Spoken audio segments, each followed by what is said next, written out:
What's YouTube? It's spin-off time with Shadow the Hedgehog for the Nintendo GameCube. You'd think this game would be more different than it is, being a spin-off, but just like the mainline games before it, it's built on the same foundation as the last one.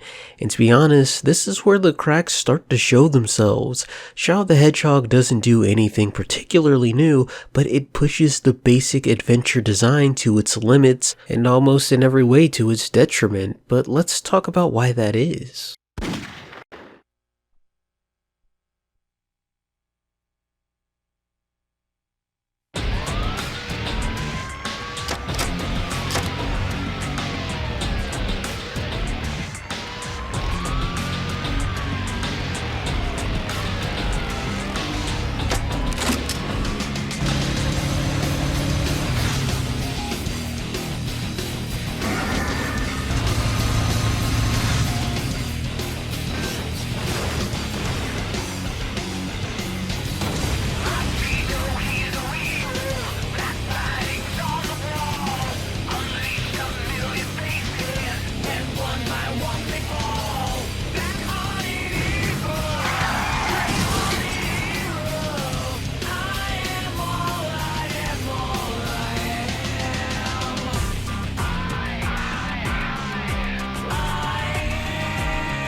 I normally make my titles at the very end of the video process because these are reviews and not so much think pieces with a theme or a prompt, and I give thumbnails fun taglines that use the name of the music albums, at least when they have names. But Lost and Found is the perfect title for this video and for how this game just handles itself in general. It feels like it's looking for something or trying to prove itself in a way that it doesn't need to, and that just makes all of its flaws more apparent. And diving right in, this game opens up on a bit of foreshadowing. Shadow is pondering about who he is and why he can only remember a little girl getting shot, only for a sky hole to swirl together and drop off hordes of aliens onto an unsuspecting public. Being too good for this premise, he decides to leave until a floating jellyfish projects alien Satan in front of him. They say that the promised time has come, and for Shadow to collect the 7 Chaos Emeralds, and he thinks that by doing so, he'll finally figure out the answers of his past and who he is. We're literally dropped into our first level, Westopolis, where we find Sonic the Hedgehog fighting off the alien invaders. Our objective is to kill 45 of them. As we move through the level, we gain a Chaos Emerald, allowing us to access Chaos abilities we'll get to later. Just above, we run into Doom's Eye. They want us to take out 35 gun troops. However, near the end of the level, we see the Chaos Emerald we came here for in the first place. Shadow the Hedgehog is a mission-based platformer where every level will branch you off into a new path. Sometimes there are 3 choices, sometimes there's only 2. That means our narrative is inherently splintered, and the only way to get all of it is to play through just about every pathway. By the end of it, your shadow is shaped by the actions you as a player took. Is he good, evil, or something in between? So, to see as much as we can see, we're going from top to bottom, skipping every other ley line, and then running back to those 2 to further talk about gameplay aspects. So first off, we're going to be a really bad boy and shoot a lot of people. Doing a blank amount of things is nothing new in the Sonic series. Extra missions, Sonic Heroes, we've been here before, but it's never been this aggressive up front. You have to kill every gun soldier in the level to move on, and somehow it's worse than the Kill All Robots mission in Sonic Heroes. It's a mixture of a lot of things, how the camera is placed, how enemies decide to spawn on screen by literally just falling on you sometimes, and sometimes how big these levels can get. Yes, the game is designed around that. You have teleporters that can take you forwards and backwards, but you don't know where you missed anyone, so you're basically doing what they did in Sonic Heroes, where you run to the end and then get teleported all the way back to the front and running all the way back there until you find who you missed. And while I'd like to say Westopolis is an outlier, it's definitely not the normal, but it's pretty stable. There are levels that are better, there are levels that are worse, but we'll get to them when we get to them. Back to the story, we get a peek at how Gun is dealing with this, and it's very poorly. But also racially? What do you mean by black? The Gun commander seems to have a vendetta against Shadow, and this invasion is a good excuse to settle some unknown score. A level like Digital Circuit essentially wants you to get to the end of both Hero and Dark missions. The only difference is that the Dark mission is further along the path and wants you to blow up an objective. Just a few extra steps, but essentially the same thing. Next we catch up on the President. It seems Gun is pushing back against the Black Aliens, and he won't let them get away with invading his country. Sonic and Shadow fought to the bitter end, and so will he. I wish I had a picture of Sonic and Shadow on my desk. How did he get them to take this? This and the Commander cutscenes always play out no matter what you do, so you can make them ironic really fast by being evil outright, or later depending on how you feel. However, Cryptic Castle brings Eggman into the fold of this conflict. I mean, there's actually a cutscene that brings Eggman into this, but you don't get it on this route, and you're either hunting for lanterns to activate a defense system, or searching for Cream and Cheese who are hidden in the level. Again, not hard except for one lantern that's a bit annoying to light, and you'll find that and Cheese in the same area, and it involves looking around for something that's a bit too annoying to find either way. Also, going this way leads you into the first boss fight of our run, and I'll go into these later. Goodbye, Eggbreaker, I hate you.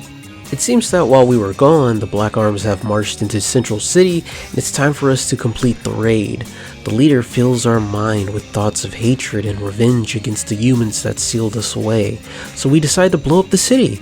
A maze would be too aggressive to describe this level. It's pretty straightforward if you picked left or right and keep going that way from the start. We're going right, so don't forget to blow up that bomb at the start. It will make things easier. You'll probably be overwhelmed and you will probably get lost your first time through, but it's not hard to learn, and the game does do its best to help guide you forward with objectives that stand out, be it very bright bombs or the bombs that you need to blow up having light beacons on them. But once again, first time play will be difficult because not only is this map very large and very open, there is a timer on it for both missions. With Central City down, it's time to get to the art to prepare for the Prosperity Ritual. We take out the defense systems in a Panzer Dragoon-like flying sequence. Not as cool, not as intuitive. If you want a tip, hop off near every defense system and shoot them down yourselves. Even if you're just trying to rush through the level, there are new rides near each one of them, except for the last one, obviously. But with the defense systems down, we now have access to the Eclipse Cannon, and we can fire it down upon the White House. Damn, I mean, if you're gonna be inspired by Independence Day, this is one of the two scenes you do take from it. But we're now at the final level, the Gun Fortress. Shadow remembers some vague words from Professor Gerald, and we destroy their systems once and for all. Sonic and the Commander stand in our way. More so, the Commander stands in our way. Sonic is a footstool for the boss fight, but with them taken out, we now have all 7 Chaos Emeralds and the answer to who we are. I'm Shadow, the Hedgehog. I was created to bring order and justice to the humans. With the power of these emeralds, I'm going to destroy this damn planet. Oh, no, he's drunk. He's drunk too much of the Kool-Aid. He's gone too far. This isn't what Black Doom wants. We've never learned his name. I just said it for the first time right now. Well, that was an ending. In terms of routes, I think Pure Dark is the most involved, at least gameplay wise. You have more missions that ask more from you, especially something like Central City where you only have 2 options and they're both pretty aggressive. As a kid, I never did Pure Dark or even Pure Hero because those routes are a bother, but this is just one of 10 endings, so let's run it back right to the start. Shadow is visited by Satan's Eye, but the only thing he heard was get all the Chaos Emeralds, so that's what we do. Satan's a little unhappy with us and warps us to some ancient temple. Too bad we still don't care and run to the end to get the 3rd emerald. Then we warp to a broken down, dilapidated prison island. Shadow remembers he was captured, but that doesn't seem to keep him from his mission of collecting the Chaos Emeralds. Not even Charmy looking for secret discs can get in our way. Going through this route lets us see the fancy CG cutscene of Eggman actually mobilizing his units. Can't let the world you want to get taken over get destroyed, can you? Even though we ignored the eyeball's request, these ruins still managed to find their way into the air. Either way, this still has nothing to do with us, so we make our way to the Doctor's main ship. Since we're here, let's talk about something new to this video game, which are vehicles.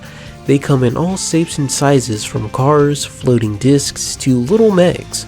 The idea of this is nothing new, but their implementation is. They're more so closer to your natural movement than the mini games that you've played before, or even the Panzer Dragoon sections that show up from time to time. So that means getting into these things feels more like a car or a tank in GTA.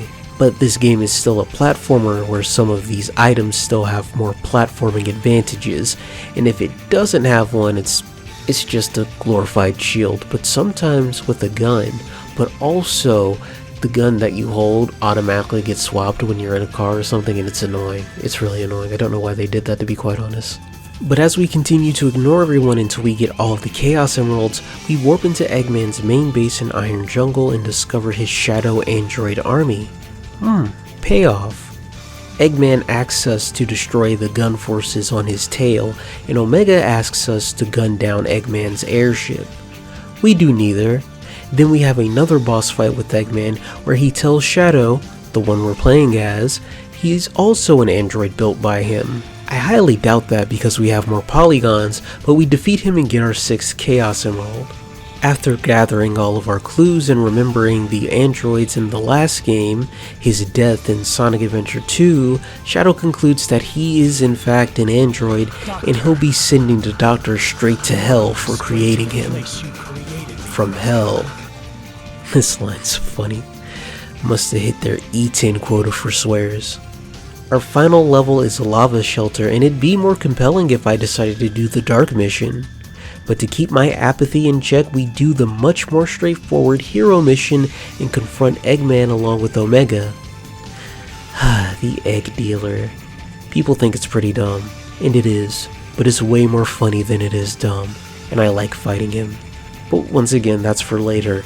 With 7 emeralds in hand, Shadow accepts that he is an android and he will take over the Eggman Empire and their robots for himself. He gives the Doctor a swift death. Well, as swift as that line retakes, but that is our neutral ending.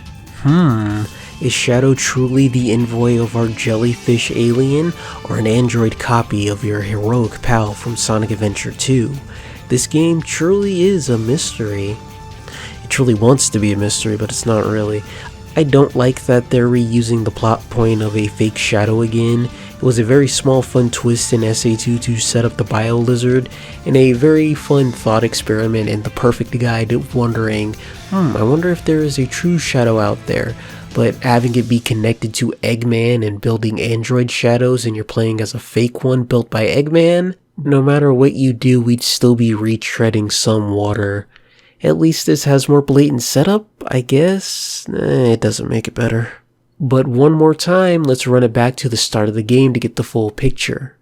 Shadow is visited by the Dark One's Winker, but he feels pity for these pitiful humans, or something, and kills every disgusting black creature in sight with extreme prejudice. But let's take time to talk about our hero and dart gauges. Depending on your actions during the level, you will fill up one of these 2 gauges. When full, both will give you invincibility and unlimited weapon ammo. Neat! but each of them also have a different special ability.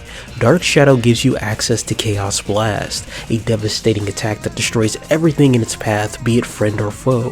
Hero Shadow gives you access to Chaos Control, an ability that zooms you through the level straight to the goal ring. It can also destroy friend or foe, but it's not guaranteed. I think both of them are pretty cool moves, except Chaos Control sucks for most hero missions. Most hero missions are not get to the end of the level, so you won't be using it. Great for normal missions though. Anyway, Lethal Highway is really going to ask you to fill up your hero gauge and use your unlimited ammo to shoot down a fleeing airship. And for some reason it takes 2 missions for Satan to get mad at us, and even then we had to provoke him a little bit. We killed his army in the first level and he's just like, "Hey, hurry up and let's go. Put your coat on, we're leaving." But to punish us, we fight Black Bull, the only boss the hero gauge works well in. I'm glad the President's faith in us isn't wasted in this run. And that's 3 emeralds down, and we can finally get That damn 4th Chaos Emerald. Circus Park gives you the old school collect X amount of rings mission. 400? Tails, why you gotta be a hater? Stolen rings? When has that ever been a thing? They're just lying around most of the time. Whatever. Even as the goodest boy, the gun commander still wants us dead for some reason, but I guess we can still help them out in the Death Ruins, even if they still shoot at us. You know what's funny? They don't shoot at you in the first mission of this game. Only after the commander gives the command do the gun soldiers shoot at you. The aliens do it all of the time. And the funny thing about the gun soldiers, I think they have like an aggressive meter, because the further in you go, the more aggressive they get. But early on in like the hero and neutral missions, yeah, they'll shoot at you, but they'll definitely focus on the aliens more. If you're evil, they'll shoot you down way faster. But back on track, Alien Satan tells us that this invasion isn't about wiping out the human race, but we'll have to wait till tomorrow to figure that out. Did we figure that out the other time? No, we technically didn't. He just makes us fight Black Bull again for some reason, but we warp out of there and find Sonic and Tails getting ready to fly. The black creatures are going to space, and Sonic and Tails are going to Ark, so I guess that means they're going to space too. This is a joke about the translation of the game, and it's more so about back grammar. They let us hitch a ride, and to show our gratitude, Shadow decides to steal the Chaos Emerald from the 2 of them. Kidding me, guys. This is like taking candy from a baby, which is fine by me. But is punished by having a trauma flashback to a crisis that happened on the Ark. Lost Impact is one of the most annoying and largest stages in the game. Even the dark mission of just getting to the exit is a little rough. You're in this large level with multiple paths and dead ends, and everything generally looks the same, but it's designed in a way that if you decide to pay attention even a little bit, you're probably not going to get lost. That doesn't mean you won't miss one of the enemies for the hero missions, but you shouldn't get lost.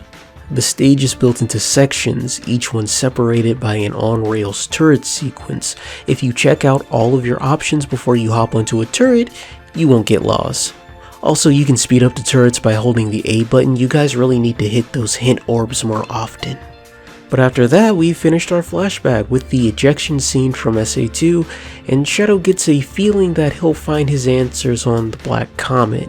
Final Han is a pretty straightforward level, but it also asks you to solve some puzzles is a strong word, but there are some level-based obstacles that get in your way. Hold on to the suck gun for as long as you can. Getting to the end is easy enough, but make sure you don't activate the defense system for the dark mission, or you will have to run back and unlock whichever one you hit to finish the hero side. Which one did you hit? I don't know. Which teleporter spot will get you to the right place? Who's to say? And at the end of it all, we finally come face to face with Black Doom himself. I'm pretty sure this is our first time hearing his name in the game. Anyway, he congratulates us on getting this far.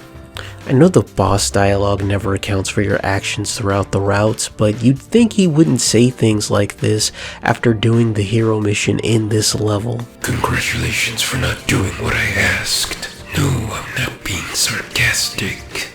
Either way, same old, how dare you betray me, blah blah blah, I haven't been finished, blah blah blah, but Shadow ends this route pretty much as he was at the end of SA2. Makes sense why they pushed this as the canonical route, but we still have 2 more routes to go. And yet, suddenly the bit of constantly starting over has already run thin for me, so instead we'll be running these last 2 routes at the same time, and I'll bring up something if I find it interesting. Okay, let's do this one last time. Satan's Butthole, find the Chaos Emerald, good and evil again, and finally apathy until we reach the end. Oh wait, here's a pretty annoying level. The Doom is the most maze-like level in the game, but not the most maze-like mission. I'm talking about you, Mad Matrix Dark Mission. You suck, you and your horrible camera. Good thing I'm not doing that. The Doom is lost impact if everything was actually connected, and both Hero and Dark missions want you to hunt down every little person you can find in them. Honestly, I can't give you any tips other than to pay attention to your surroundings, because you and the game will be blowing up walls to progress, and they'll be leading you back to old areas and dead ends at the same time.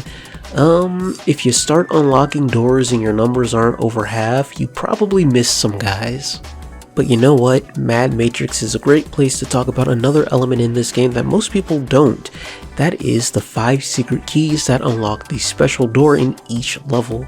These doors can have things from weapons, vehicles, or even shortcuts to the goal ring. Sometimes with level design, sometimes with just plain warp points, sometimes both. Getting a key saves when you get it. I think it does, but they at least save when you finish the level, and boy howdy you need to get them, because sometimes the path to get to the key just exits itself out and you're just gonna have to restart the whole level again. Yay. If I'm honest, while the designed shortcuts are pretty cool, most of the doors are worthless. For example, Westopolis gives you an armored car for the last bit before the goal ring, but the normal car that the level gives you is just as good. Lost Impact also gives you an armored car, you know, the ones with the turrets. And while those shortcuts are cool, they're only good for the neutral mission. I'd probably have to say the Doom gives you the best shortcut though, especially for how long that stage is, even in the neutral mission. To be honest, these keys are very weird, and I understand why people don't talk about them. You don't need them to 100% this game, and the things that they give you aren't the best. They make like 5 levels more bearable at most, so we'll be getting back to them when that needs to happen. But back to our semi-dark route, we need to not commit terrorism, and then the best thing for any neutral mission on the bottom route, wait for a timer to run out so we can keep Sonic's ego in check. But now it's time for our final levels. On the upper route, Shadow has collected most of the Chaos Emeralds and can't wait for Black Doom to tell him the truth about his past. I want it to be known that Black Doom never promised that at the start of this game, and yet we take the Dark mission anyway, and it's only when we're a little evil do we decide to lick his boots and promise him our allegiance. But back to the semi-hero route, we get actual plot that matters to this game, right now, everything going on, not just for this stupid little route we found ourselves on. The commander comes face to face with Shadow and tells him that he was also on the Ark 50 years ago. As a small child, he witnessed the deal between Black Doom and Gerald and blames Shadow for the tragedy that killed Maria and his family on the Ark. He fires off his gun, but Shadow can't die now. If what the commander is saying is true, then he will atone, but he needs to find out the whole truth before that can happen. The final level here is a race to the goal, but the hero mission takes you through the entire level to get to the computer room, and the special locked door is built specifically for that mission. I can't tell you how many times I fell off those breakable walls and fell into the dark mission goal as a kid. I cursed up a storm. Did Shadow proud that day. But this ending once again puts us face to face with Black Doom, who tells us the same thing he told us at the start of the game. I want it to be known that I'm pretty sure Black Doom hasn't lied to us once during this entire game. But after once again confirming Shadow's origins, Shadow feels responsible for every bad thing that's happened and thinks he shouldn't have been born in the first place. But Vector tells him that that might not be all there is to the story. This is also a side of Shadow that we've seen before in Sonic Battle, but a little sadder and less compelling. Now, in my honest opinion, these 5 endings that I got are the ones that matter the most. and one that doesn't matter at all, to be quite honest. So 4 of these endings matter a lot. The other ones are some small variation on world domination, android acceptance, sad boy hours, or my favorite, beating up Sonic just because he can. It's sad that it's the only joke ending in this game, because if some of the other ones were funny, I'd be way more compelled to get them. I mean, it's just, I've had it up to here with these video game references, Sonic. Who would have guessed I'd be the final boss? No, but why though? In terms of pure plot, this game's pretty weak. It's spread out, it's thin, it's meandering, but this narrative is more so to flesh out Shadow as a character than make anything coherent. But much like how ancient ships will still manage to get in the air even if we don't do that mission, events do happen even if we aren't there to witness them. I'm pretty sure all of our nice CG cutscenes happen. Eggman tells Shadow he's an android, Shadow probably talks to the commander, the Chaotix hack Eggman's computer, get those secret discs, and find a computer room on the Ark, stuff like that. And after you get all 10 of these endings, you unlock the last story like every other 3D Sonic game up until this point. Except it takes a longer time and it's more annoying and more repetitive. Even more than Sonic Heroes. For our last story, Shadow is on the Black Comet with all 7 Chaos Emeralds, and Black Doom comes to congratulate him while the others tell him not to give him the gemstones. Because this story is fragmented, we need to run through and clarify some previous plot points that have already been told to us. Black Doom clarifies that he's not trying to destroy the Earth, he wants to enslave humanity to use them as a resource.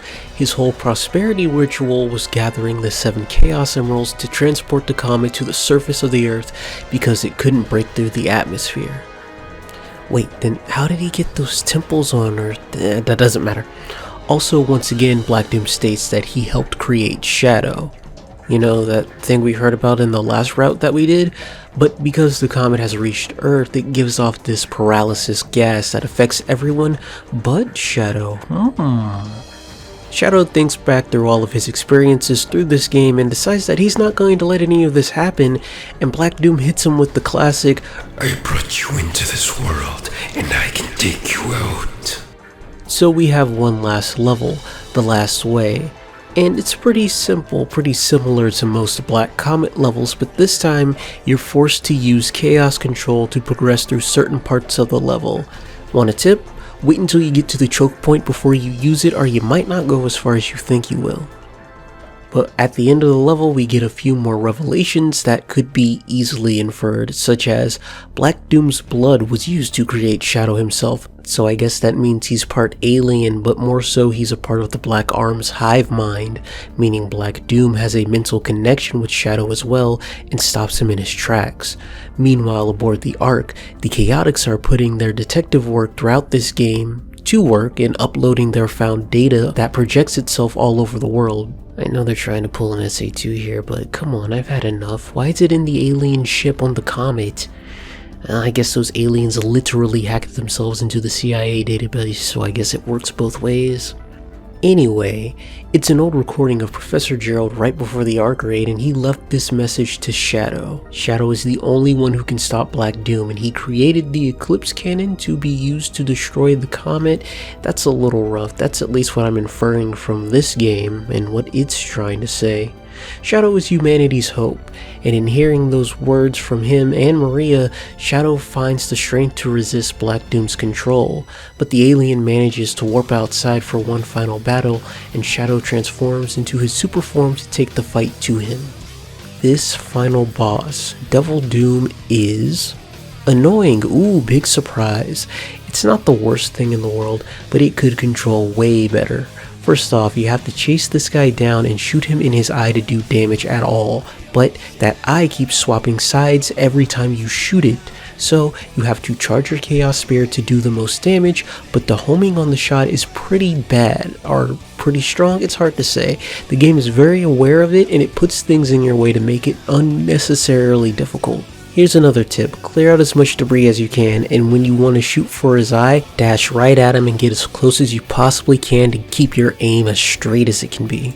But the problem with that debris is that it not only gets in your way, it also forces Shadow downward. or upward, it depends on how you hit it, but you can't control your elevation like you can in SA2, so you're just forced to wait. The easiest way to get rid of this is to rush into him, which forces him to teleport, and then as you go on to his new area, you'll naturally rise or fall as much as you need to. Doing this will also spawn ring balloons, because he does that every time he teleports, and you're going to want those. Oh, also, Eggman tells you that you're the true original Shadow after like 6 minutes. I couldn't get this to show up after spending around 15 minutes and 3 lives on this boss fight. Does it matter? Kinda. Does it matter in the story that we're actually participating in? Not really. But we kill Devil Doom, teleport the comet inside of the Eclipse cannon, and blast it to pieces.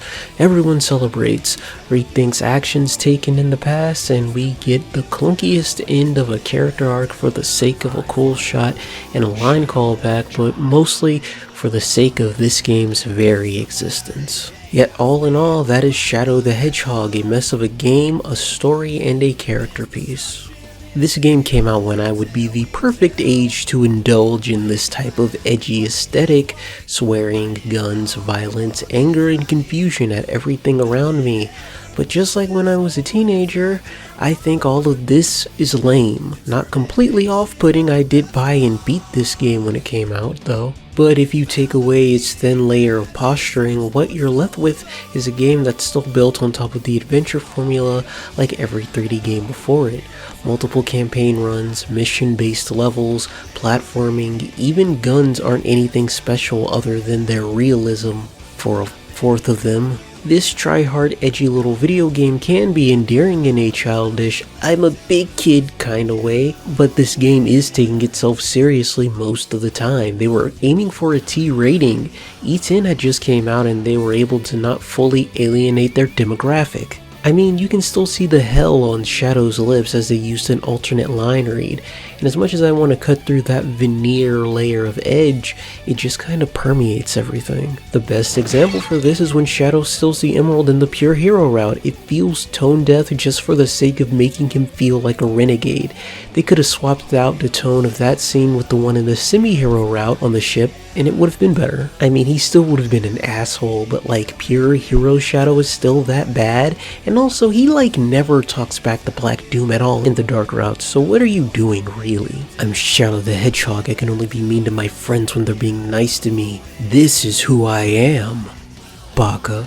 And Black Doom all in all is kind of a weak villain, right? Shadow doesn't really bite back when it matters. He always feels in control when he clearly isn't, and he's just so boringly evil. Because of the way the game presents itself, he's so sure in everything he does when Shadow's clearly disobeying him, even at the end of a hero route, so it feels like he's completely unconnected to everything, so his unwavering confidence also feels unconnected and bland. For a villain who's evil for evil's sake, you really gotta let him dig into the hero of the story and have a good playful banter back and forth. And because Shadow isn't your traditional hero, he should be playing off other characters like the Gun Commander or Sonic and his friends, but he doesn't care about them, so plot device is going to plot device, but the person who stands up slightly above that is the Gun Commander. Now he has motivation from the get-go. He wants you dead no matter how much good we do, it's never enough, and it makes sense he feels the way he does. Now this is a character that should be referencing SA2. Sure, you saved the world, but you were just waiting for your alien friends to show up. Give him some good lines like that to round him out. He does nothing for Shadow's story overall, but I don't hate it like everything else.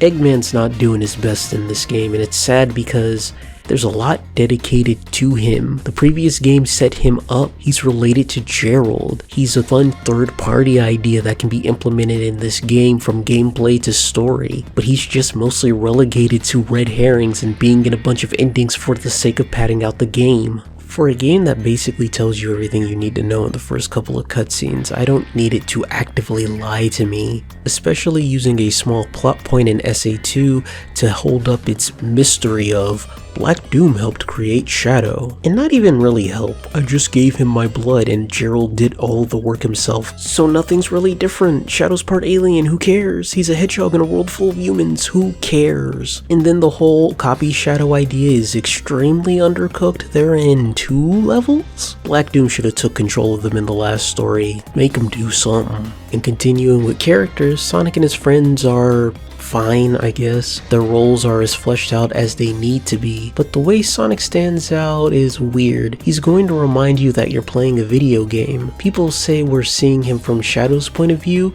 so that's why Sonic is kind of annoying, but it's a bit too meta for that. It's almost funny, but I don't know if I'm laughing with him or at him. I need to start coming up with more phrases. Everyone's interactions feel a bit one-sided though. They all know who Shadow is and depend on him, but when you help them, he's always focused on the mission and hardly pays them any mind. He doesn't get any back and forth with them at all through the levels. And I honestly think that's a shame, even with Black Doom or Eggman as well. And as much as he helps them out, they don't really help him out all that much. Sonic gives him a ride. The Chaotix put in some work. I like how SVO tells Shadow not to listen to Eggman's nonsense, but their whole plot thread feels more incidental than active. I wonder who paid them this time. It just feels weird that Shadow's on this hunt for information and everyone who could ever tell him anything, Rouge, is right there. But whatever. And last but not least, what about the titular character Shadow the Hedgehog? This is the hardest part to write because the game is saying a lot, but none of it is insightful or interesting, and if it's new, it's just for the sake of its own existence. A generous rating of this game's character writing is that it's giving you an insight of the many different facets of Shadow the Hedgehog.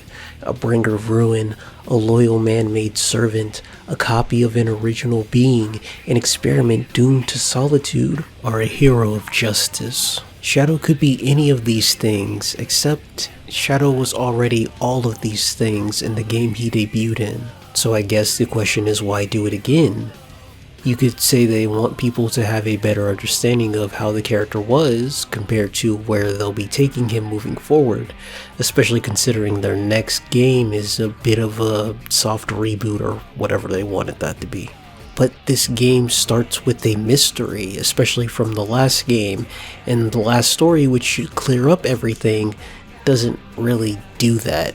The mystery is, who is Shadow the Hedgehog, and there's an actual physical mystery going on, and the answer is, he is the ultimate life form created by Professor Gerald. Our new information is that he has alien blood in him. Does that change anything that we knew before this game? No. But that's just Shadow. What about the Professor?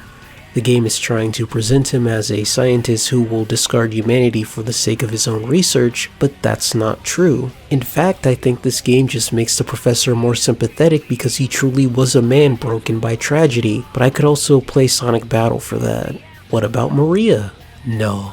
Maria's a good girl, she always will be. So any character in the past hasn't been recontextualized or expanded on in any meaningful characterizing way. But clearly during this game, Shadow goes through an arc, right?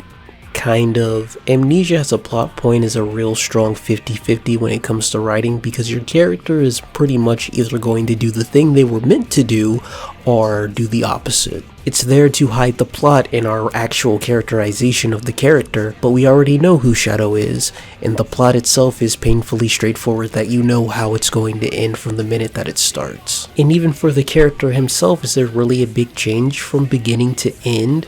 He starts off going, "No one tells me what to do," and pretty much ends on, "No one tells me what to do." Sure, you can say there's a change from, "I'll do anything to learn about my past, I'll do anything anyone says if it gets me a Chaos Emerald," to, "It doesn't matter, I'll put my past behind me now." But then that turns it into a game about motivation, and we have to question how we got here.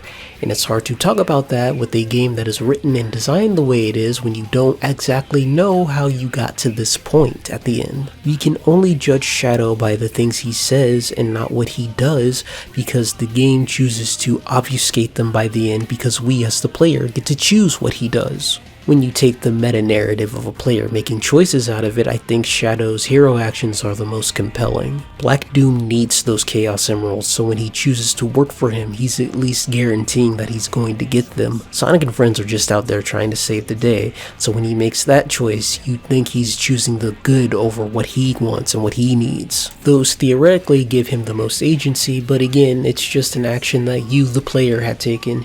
You don't know what he thinks on the situation or how he feels details about any of the things that actually happen because ultimately they don't matter. And it's not just because going from blowing up an alien spaceship to blowing up Air Force One makes no narrative sense. It's really lame when a game that's purely based on the actions you take tells you that they don't matter, because by the end everything poofs into the nether. The only thing that matters is what Shadow knows. He knows he's man-made, he knows that he was on the Ark, he knows he died, so when it comes to standing up to Black Doom, the same thing that motivates him in SA2 motivates him again, Maria and Gerald.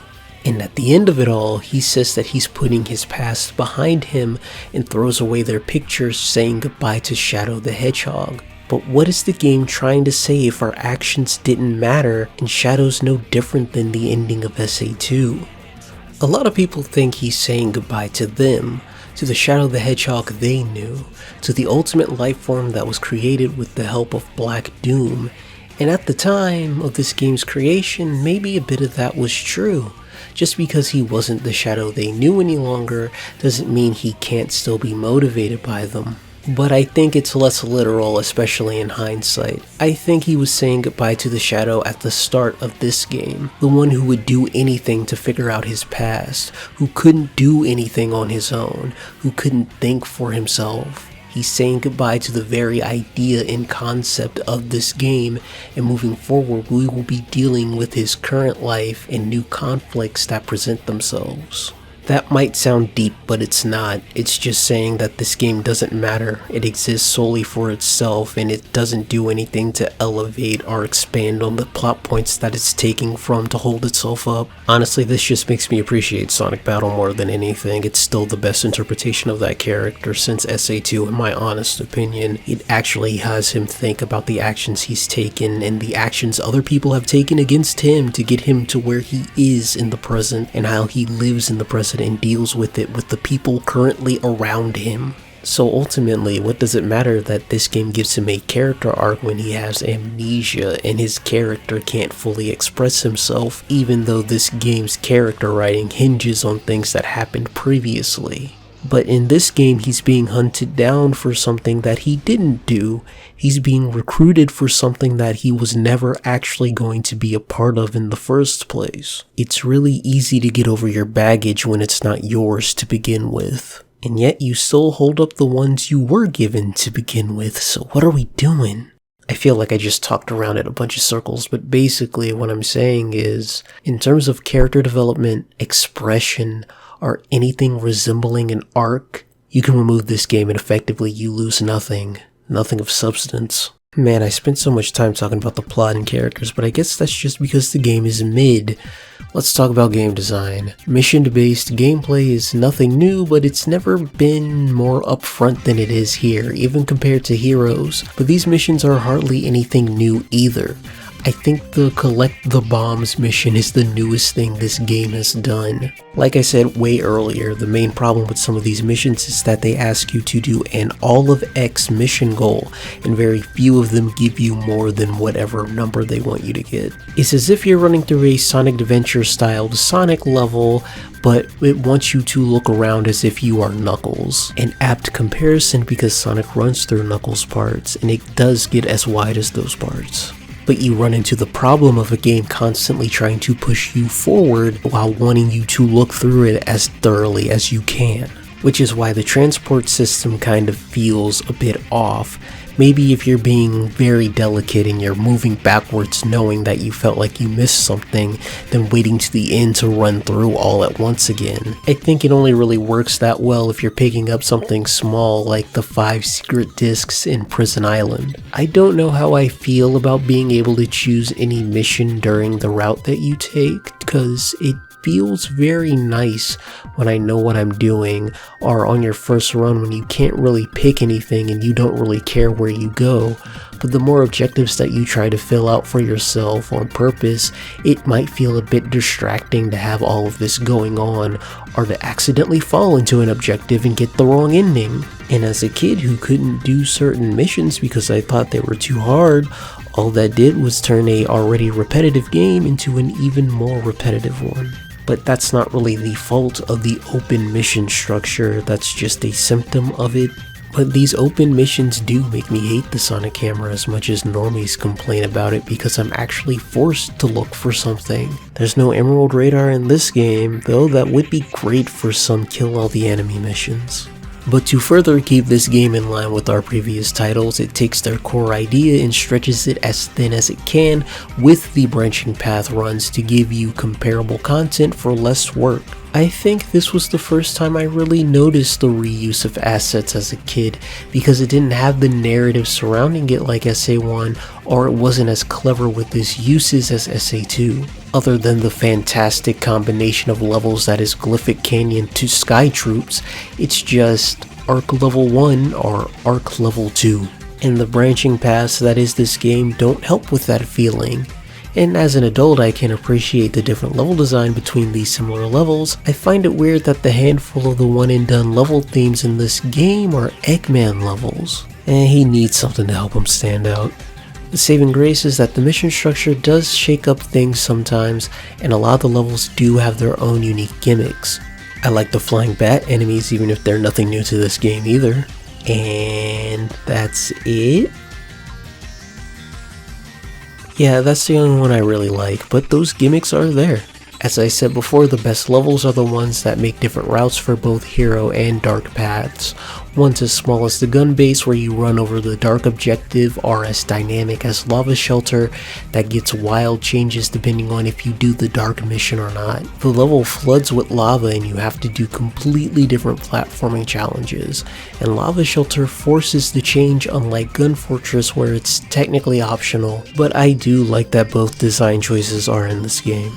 Zooming into Shadow himself, man, every time I turn on this game, I get whiplashed by how this black little rodent controls. He's on skates, so he should be a little loose, but also he's on skates, so he's not making as tight a turn as in any other Sonic game if he's going too fast. It's not the worst he's ever controlled, we'll get there, but you'd think it would control like Sonic Heroes from the way it looks, but it doesn't. It's worse somehow. He's both too loose and also too stiff at the same time. And this game being closer designed to Heroes makes you miss the little things from that game. But one big change is the rail grinding. It's way more automated now with a dedicated rail switching button, so there's no more flinging yourself into the abyss. You know, unless you press the speed up button at the wrong time and you jump over a spring. Oops.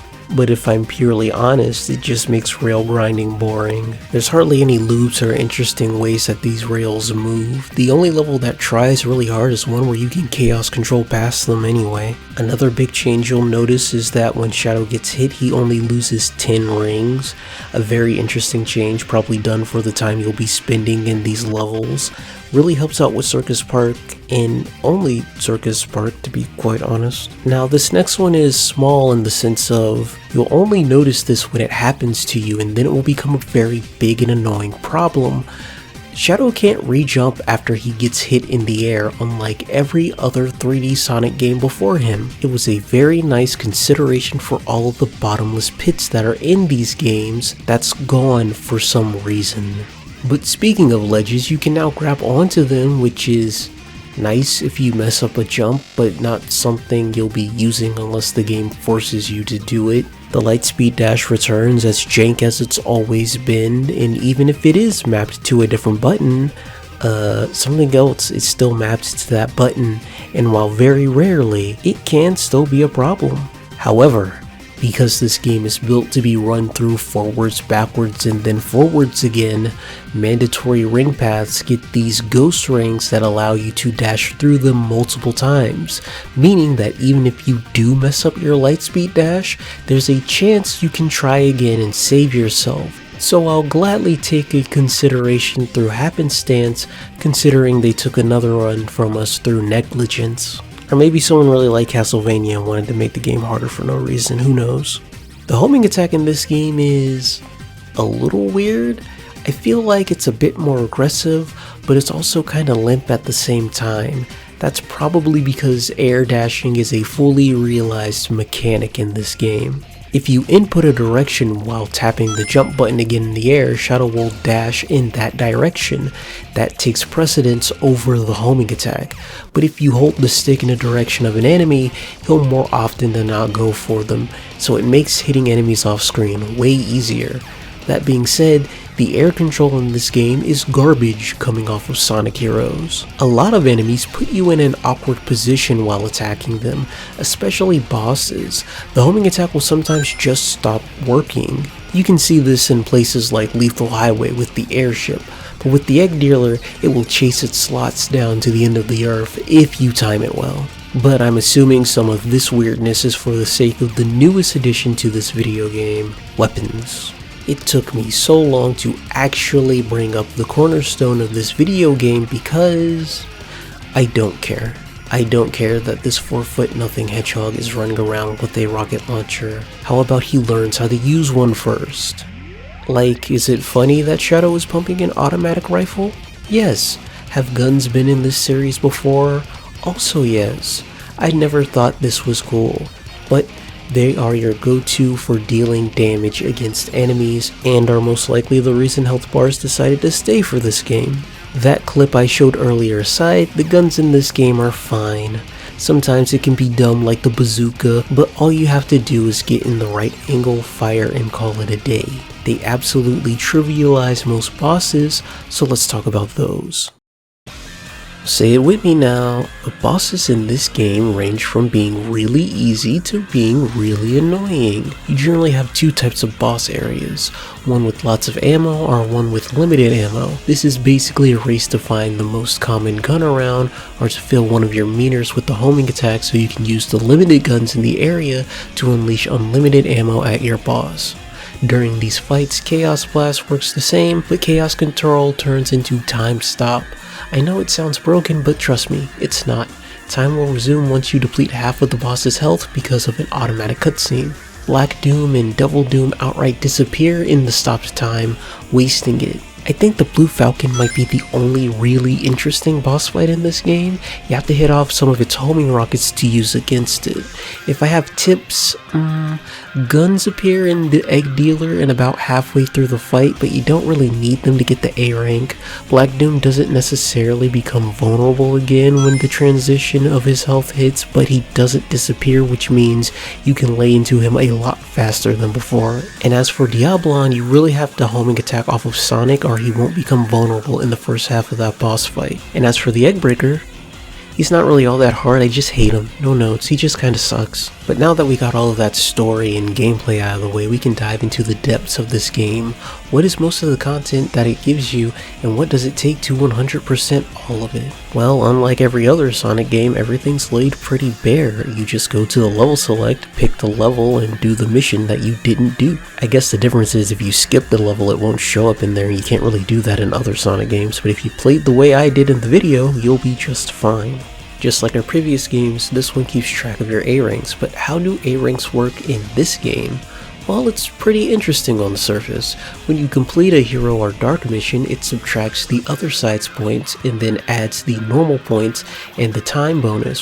For the normal missions, it just gives you your normal score and time bonus. On the outside, it looks like it's rewarding precision and focused play, but actually subtracting really doesn't matter in the grand scheme of things. You see, unlike previous Sonic games, this one isn't particularly a score attack based game because the damage that you do to enemies only affects one side of the counter and the other side subtracts from it. So when you do a normal mission, what points do you have left to get? Rings, I think health boxes give you points, but it's mostly just time score, and because of that, I think that heavily affects the other two scores as well. For example, in Digital Circuit, I died at the very last possible checkpoint for the dark mission, but within just killing a few gun robots, my time bonus was high enough to get me the A rank. That is a stark contrast to the two previous 3D games that would give you an easy E for doing that. That means the most surefire way to get an A rank in any mission is to complete it as fast as you can. You don't have to worry about combos or doing tricks. And sure, you can't just go around willy-nilly killing other enemies and pushing your points into a negative, but that's something that you'd have to go out of your way to do in the first place. Honestly, the kill all enemy missions are probably the hardest one to do because they have a strong baseline. That's me guessing. I could do basic math, but I'm not really in the mood to do that. But some of these levels are hard and long and have very arduous tasks, but don't worry, this game also has some nice in-game secrets for replaying these levels and getting these A ranks. Every time you finish a route, you get a special weapon, and then if you finish the corresponding ending, that special weapon levels up. More damage, more ammo, or both. From a katana that shoots sword slashes to an orbital laser, they're all pretty fun, but what you want for speed is the shadow rifle, given for beating the true ending. It's a weapon that kills most enemies in one shot. It's so powerful it makes the secret door gatlings in Lethal Highway a waste of time, taking out the enemy airship in only 17 shots. But even with something so busted, there's still reasons to use other weapons like the Omochao gun in tight quarters, or the heal gun for the Doom, or the egg vacuum that comes in handy for a reward for getting all A ranks. Once again, just like Sonic Heroes, this has a super hard mode. Shadow has an expert mode. You run through all of the levels modified to be harder, with your only objective being to get to the end. For some people, this might sound like a dream, the perfect way to experience Shadow the Hedgehog in the way that it should have been, yet even at the end of it all, this game finds a way to spread itself even thinner to me. I like playing through most of the neutral missions. My ignorance has purpose there, but when it's laid on a plate in front of me, I'm aware of how empty it is. There's no real purpose to the length of Lethal Highway or the winding space of Mad Matrix. Even a level like Central City still has to bend its rules to be completed. Sure, there are more difficult areas and platforming thrown in, and trust me, this game's control doesn't make them easy, but that doesn't change the lack of direction some of these levels just inherently have. Anyway, just like super hard mode, you have to beat this mode without getting a game over, but you can still take breaks like before. The egg vacuum will give you 3 lives once it's used up, and it's great for taking out most enemies as well, so go suck like it's nobody's business. But I think the best thing about expert mode is that it gives the keys their best use. I'm pretty sure in Westopolis, the card that's normally there isn't, so getting the armored one is actually a good move, and all those shortcuts are way worth it. Oh, and also, I dug around some of the boxes that I had and found my other GameCube controller so we can actually try out 2-player mode. I wrote pending in bold underlined text in my script because I hadn't done it yet and I went to write about the presentation of the game, but that didn't matter. This 2-player mode doesn't matter. It's just a battle mode where you pick your favorite shadow and fight to the death in only 3 areas. Sure, I didn't play with it with anybody, but I don't know, it's not like SA2 where you ran through levels or you got super abilities. Like, there's some special weapons locked somewhere, but why bother when you can just try and homing attack the other guy to death? Ooh, but what is fun is that during the game you can control the other characters that are with Shadow and do stuff with them with the other controller. That's pretty neat. But overall, I think the multiplayer aspect in this game is kind of weak. I'd say they should have put their time and effort into something else, but I don't see much time or effort coming from this. Maybe they could have remembered to put in some re-jumping. In terms of this game's presentation, while it isn't to my taste, I can't say it failed in getting their aesthetic right. The imagery is striking, and while once completely cringe, it can be a bit endearing if slightly nodded to in today's landscape. I find it funny that Shadow's iconic bike isn't technically in this game. You see something close to it in the intro, but the one in-game looks nothing like it, and I'm pretty sure only shows up once. The intro is dumb fun in and of itself, but I don't think any previous game's intro has gaslit you more than this one. The fire that burns in his eyes in the option screens, the gunshots that fire off every time you pick an option. It's funny, I'm laughing at it, and if that's the joke, good job. But also in terms of options, there's a gallery mode that you can go back to, and it's made by each different path that you run through in the game. There are over 300 and they named them all. Most of the names are dumb, but you can look past that. When you go back and you start looking at them, you can press start to skip through them or B just to exit out. I think that's a very nice feature. The only problem is that the load times are way too much and way too long. And to continue praising this game as much as I can, the level themes are varied like I said before, but I think the standout thing in this game to me is the lighting. It's like they have their saturation and bloom set to match. Because everything else is this dingy, dirty brown or gray, it allows the lights to really pop and bleed into the scenery in a way that I kinda like. Sure, it can be a little aggressive in some of the digital levels where lights are blaring in very dark backgrounds, but for levels like Airfleet, the sunset is this really nice shade of orange, especially when it filters into the ship itself, and it creates a nice contrast. I mean, look at this final stretch in the Gun Fortress. Only very few levels look as nice as this skybox. You can see it a lot in the Ark levels. I think Space Gadget is the best looking out of all of them when it comes to the outside skybox, with the shooting stars and the little wisp of lights near the end next to the Chaos Emerald. It's fantastic. Word of warning, I'm playing on real hardware.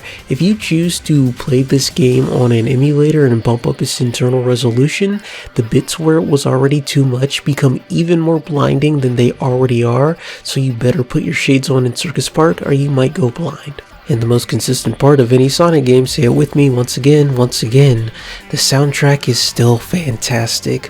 While this game is pushing an even harder rock chord than the last two games, that doesn't mean it's any less varied with its musical stylings, techno, acoustics, even hip-hop. I love the Ark. I also like most of the vocal tracks. Two of them go too far for me. Try to guess which ones though. Alright, it's time to wrap everything up and compartmentalize everything that I've said, which is also still very hard. I find it funny because I've also forgot to mention like a bunch of little things that don't really matter, but sometimes I want to just talk about it. Like, it doesn't matter now, but this is also the new voice cast that came from Sonic X for the first time in the games. Shadow, give me the Chaos Emeralds! Do not give the emeralds to Black Doom, Shadow. They're planning to destroy the planet. As someone who watched Sonic X at the time, I didn't care. It was weird. I mean, Ryan Drummond and those guys are still my favorite, but whatever, I like these guys too. At the start, I talked about this game looking for something, finding a reason to exist, but nothing needs a reason to exist. Trust me, I'm here. But the great thing about video games is that you just need a fun idea that makes them play interesting. This game has its own way of play even if it's based in something that we've had before, but it's brought about by ideas like, I want to see Sonic with a gun, I want to see Shadow the Hedgehog back. But that doesn't mean I'm going to assess this game in a vacuum. I'm going to compare it to the games that came before it, to its contemporaries if I feel the need, and well, Gamma also existed because some people wanted to see Sonic with a gun. But even then, it's not just the gunplay. Even the core design of this game is thrown out scraps. The idea of picking your next levels in the action of the current one was an idea from Sonic Adventure 2 in pre-production. Once again, the idea of a real Shadow that was just in some notes of a perfect guide was used to tease this game in Sonic Heroes, which turned out to be nothing in the actual game that came out. And while I can understand the thematic ties to agency for a character arc, I think giving a morality system to an established character is awful when you especially want to give them a character arc about agency. Because in a choose your own adventure type setting, their actions can't matter that much and they can't think about the things that they're doing as much, while trying not to clash with their established character writing that you've already done previously. And I think all of this leads into this idea of validation. What am I trying to find? You're trying to find Shadow the Hedgehog. You're trying to make him stand out from Sonic the Hedgehog as much as you can, with a game that asks, who is he? But all of its answers are things you've already known. Shadow's an alien, big whoop. He's also a 3-foot talking hedgehog. I don't care. Black Doom is why he's so good at using chaos control. Also still don't care. But I get why they did it this way, because the difference between Sonic and Shadow isn't that Shadow is surly and would use a gun, it's his narrative that gives him a different motivation than Sonic. This might be a hot take, but without that narrative and premise, Shadow the Hedgehog is just a black Sonic the Hedgehog, because as long as the voice inside tells me to run and fight, it doesn't matter who is wrong or who is right, and no one tells me what to do. No one tells me what to do. No one tells me what to do. No one can tell me what to do. No one can tell me what to do now. But Shadow's narrative does give him a voice inside to tell him what is wrong and what is right, and the game actively takes that away at the start of this game, but it's given right back to him by the end of this game. So what is the point of this journey?